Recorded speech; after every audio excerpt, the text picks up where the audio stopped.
ಎಲ್ಲರೂ ಒಂದು ಸಭೆ ಮಾಡಿ ಇಡೀ DSSಗೆ ಒಬ್ಬ ನಾಯಕ ರಾಜ್ಯದಲ್ಲಿ ಅಂಥವ್ರ ಮೇಲೆ ಪೋಕ್ಸೋ ಕೇಸ್ ಫಿಕ್ಸ್ ಮಾಡೋಕ್ಕೆ ಹೋಗಿದ್ದಾರೆ.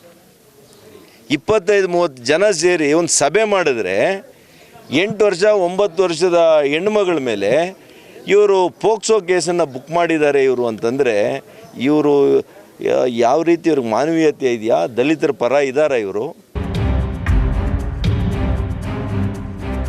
ಹೌದು, ರಾಜ್ಯ ಹಾಗೂ ಹಲವಾರು ಜಿಲ್ಲೆಗಳಲ್ಲಿ ಬೃಹತ್ ಹೋರಾಟಗಳನ್ನು ಮಾಡಿ ದಲಿತರ ಪರ ನ್ಯಾಯ ಕೊಡಿಸುವಲ್ಲಿ ಯಶಸ್ವಿ ಹೋರಾಟಗಾರ ಎನ್ನಿಸಿಕೊಂಡಿದ್ದ ಪ್ರಭಾವಿ ದಲಿತ ಹೋರಾಟಗಾರನ ವಿರುದ್ಧ ಪೋಕ್ಸೋ ಕೇಸ್ ದಾಖಲಾಗಿದೆ.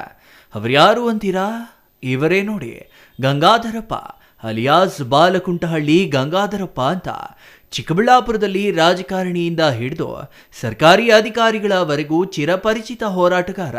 ಕರ್ನಾಟಕ ದಲಿತ ಸಂಘರ್ಷ ಸಮಿತಿಯ ರಾಜ್ಯ ಸಂಘಟನಾ ಸಂಚಾಲಕರಾಗಿರುವ ಬಾಲಕುಂಟಹಳ್ಳಿ ಗಂಗಾಧರಪ್ಪ A1 ಆರೋಪಿ ಮತ್ತು ಅವರ ಸಹಚರರಾದ ಮಂಡಿಕಲ್ ನಾಗರಾಜ್ A2, ಗಂಗಾಧರಪ್ಪ A3 ಆರೋಪಿ ಎಂದು ಪೋಕ್ಸೋ ಕೇಸ್ ದಾಖಲಾಗಿದೆ.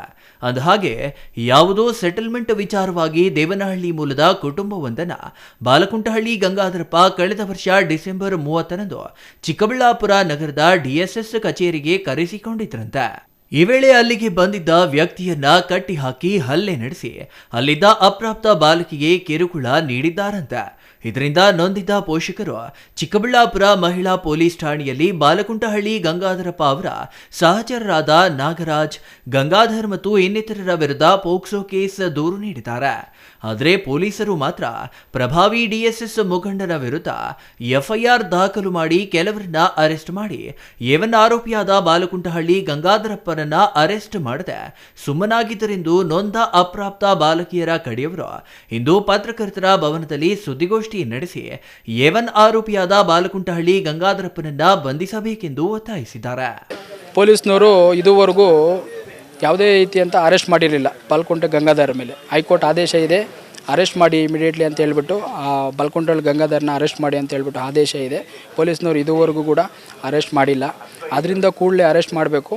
ಕಾನೂನು ರೀತಿ ಎಲ್ಲರಿಗೂ ಮಾನ್ಯ ಉಚ್ಚ ನ್ಯಾಯಾಲಯ ಒಂದು ಆದೇಶ ಮಾಡಿರೋದ್ರಿಂದ ಕಾನೂನು ರೀತಿ ಎಲ್ಲರಿಗೂ ಕ್ರಮ ಜರುಗಿಸಬೇಕು ಅಂತೇಳಿ ಒತ್ತಾಯ ಮಾಡ್ತಾಯಿದ್ದೀವಿ ಸರ್. ಸಮಸ್ಯೆ ಅವರು ಬಾಲಕುಂಟಹಳ್ಳಿ ಗಂಗಾಧರ ಅನ್ನೋರು ಯಾರು ಅಂತಲೇ ನಮಗೆ ಗೊತ್ತಿಲ್ಲ. ನಮ್ಮನ್ನು ಫೋನ್ ಮಾಡಿಬಿಟ್ಟು ನಿನ್ನ ಜೊತೆ ಮಾತಾಡಬೇಕು ಬಾ ಅಂತ ಕರೆದ್ರು. ಆಫೀಸ್ಗೆ ಹೋದಾಗ ನಮ್ಮ ಆಫೀಸ್ ನಾವು 11ನೇ ತಾರೀಕಿಂದನೇ ಅವರು ಫೋನ್ ಸ್ಟಾರ್ಟ್ ಮಾಡಿದರು. ನಾವು ಹೋಗಿದ್ದು 11ನೇ ತಾರೀಕು ಹೋಗಿರಲಿಲ್ಲ, 12ನೇ ತಾರೀಕು ಹೋಗಿದ್ವಿ. ಅಲ್ಲಿ ನಾನು ಮತ್ತು ನಮ್ಮ ಪಾಪಗೂ ನಮ್ಮ ಮಿಸ್ಸಸ್ ಅವರು ತಮ್ಮನ ಮಗನಿಗೆ ಮಗು ಆಗಿತ್ತು. ಆ ಪಾಪನ ನೋಡ್ಕೊಂಬರೋಣ ಅಂತ ಉದ್ದೇಶದಿಂದ ನಾನು ನನ್ನ ಮಗಳು ಇಬ್ಬರೂ ಹೋಗ್ತಾ ಇದ್ವಿ. ಫೋನ್ ಮಾಡಿದಾಗ ನಾವು ಚಿಕ್ಕಬಳ್ಳಾಪುರಕ್ಕೆ ಬಂದ್ವಿ. ಎಲ್ಲಿಗೆ ಬರಬೇಕು ಏನಾಯ್ತು ಅವರೇ ಹೇಳಿದರು. ನಮ್ಮ ಆಫೀಸ್ ಇದೆ ಚಿಕ್ಕಬಳ್ಳಾಪುರದ ಪೊಲೀಸ್ ಸ್ಟೇಷನ್ ಮುಂದೆಗಡೆ ನಮ್ಮ ಆಫೀಸ್ ಇದೆ, ಅಲ್ಲಿಗೆ ಬರ್ರಿ DSS ಆಫೀಸ್ಗೆ ಅಂತ ಕರೆದ್ರು. ನಾವು ಅಲ್ಲಿಗೆ ಹೋದ್ವಿ. ಏಕಾಏಕಿ ಅಲ್ಲಿಗೆ ಹೋದಾಗ ಸುಮಾರು 10-15 ಜನ ನಮ್ಮನ್ನು ಯಾವರು ಅಂತ ಕೇಳಿದ್ದಷ್ಟೇ ನಮ್ಮನ್ನು ಹೊಡೆದು ಗಲಾಟೆ ಮಾಡಿ ನಮ್ಮನ್ನು ಪಾಪಗೆಲ್ಲ ಹರಾಸ್ಮೆಂಟ್ ಮಾಡಿದ್ರು. ಆಮೇಲೆ ನಾವು ಹೋಗ್ಬಿಟ್ಟು ಪೊಲೀಸ್ ಸ್ಟೇಷನಲ್ಲೆಲ್ಲ ಕಂಪ್ಲೇಂಟ್ ಕೊಟ್ಟರು ಕೂಡ ಅವರು ಯಾವುದೇ ರೀತಿ ಅಂತ ಆಕ್ಷನ್ ತಗೊಂಡಿರಲಿಲ್ಲ. ಆಮೇಲೆ ನಾವು ಡೈರೆಕ್ಟಾಗಿ ಕೋರ್ಟಲ್ಲೇ ಹೋಗಿ ಹೈಕೋರ್ಟ್ಗೆ ಹೋದ್ವಿ. ಹೈಕೋರ್ಟ್ಗೆ ಹೋದ್ಮೇಲೆ ಅಲ್ಲೇ ನಮ್ಗೆ ಹೈಕೋರ್ಟ್ಗೆ ಹೋದ್ಮೇಲೆ FIR ಆಯಿತು. ಇವಾಗ ಮಾನಿಟ್ರ್ ಮಾಡ್ತಾನೇ ಇದೆ. ಕೂಡಲೇ ಬಾಲಕುಂಟಹಳ್ಳಿ ಗಂಗಾಧರ ಅಕ್ರಮ ಚಟುವಟಿಕೆಗಳು ಭಾಗಿಯಾಕೊಂಡು ನಮಗೆ ಎಲ್ಲ ಬೇಜಾನ್ ಜನಗೆ ಮೋಸ ಮಾಡಿಕೊಂಡು ಈ ರೀತಿ ಎಲ್ಲ ಮಾಡ್ತಾ ಇರೋದ್ರಿಂದ ದಯವಿಟ್ಟು ಅವ್ರನ್ನ ಬಾಲಕುಂಟಹಳ್ಳಿ ಗಂಗಾಧರನ ಅರೆಸ್ಟ್ ಮಾಡಬೇಕು. ಈ ಬಡವ್ರಿಗೂ ಎಲ್ಲರಿಗೂ ನ್ಯಾಯ ಸಿಗಬೇಕು ಅಂತ ಹೇಳ್ಬಿಟ್ಟು ನಮ್ಮ ಒತ್ತಾಯ ಸರ್. ಯಾವ ಮನಸ್ಸು ಇಲ್ಲ. ಬಾಲಕುಂಟಹಳ್ಳಿ ಗಂಗಾಧರನ ನಾನು ನೋಡಿದ್ದೆ 12ನೇ ತಾರೀಕು.